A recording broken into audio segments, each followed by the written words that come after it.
امتى الاكتئاب بيتحول لدرجه العنف؟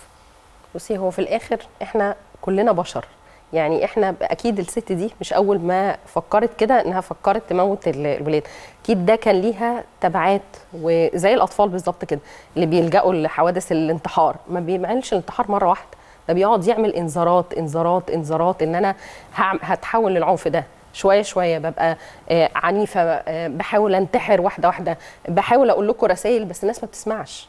هي دي المشكله، ان الحاجه دي ما جاتش زي ما الدكتور بيقول كده، هي مش من يوم وليله، هي الست دي بقى لها سنين محدش سمعها. وممكن هي ما تكونش قالت، لانه احنا كمان ما عندناش فكره ان تشتكي ايه، ده انت مثلا جوزك بره ومريحك وبتاخدي فلوس، ايه اللي ناقصك؟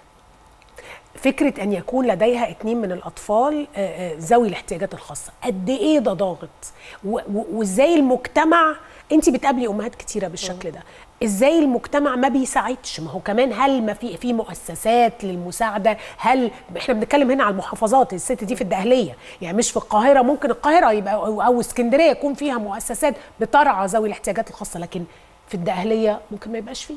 هي حتى لو في مؤسسات فهي بتعمل جلسات للاطفال، لكن كام حد وكام مؤسسه بتهتم انها تعمل جلسات للامهات، يعني تدرب الامهات مثلا انها تلعب مع اولادها او تحسن من قدراتهم، لكن مين اللي خد الامهات دي ولا تعالي انت دلوقتي حالتك النفسيه ايه، بتفكري في ايه، طب انت بتعملي ايه لنفسك، يعني ايه الوقت، احنا بنقول للامهات ان شاء الله تشربي كوبايه شاي وقافله عليكي الباب الاوضه، اعملي حاجه لنفسك، مش طول الوقت. يعني الامهات دايما طول الوقت اصل انا ما لحقتش اعلمه مش عارفه ايه، اقول لها بصي انا مش عايزاك اكتر من نص ساعه تقعديها معاه، بقيه اليوم عادي في روتين وفي حاجات وفي كده.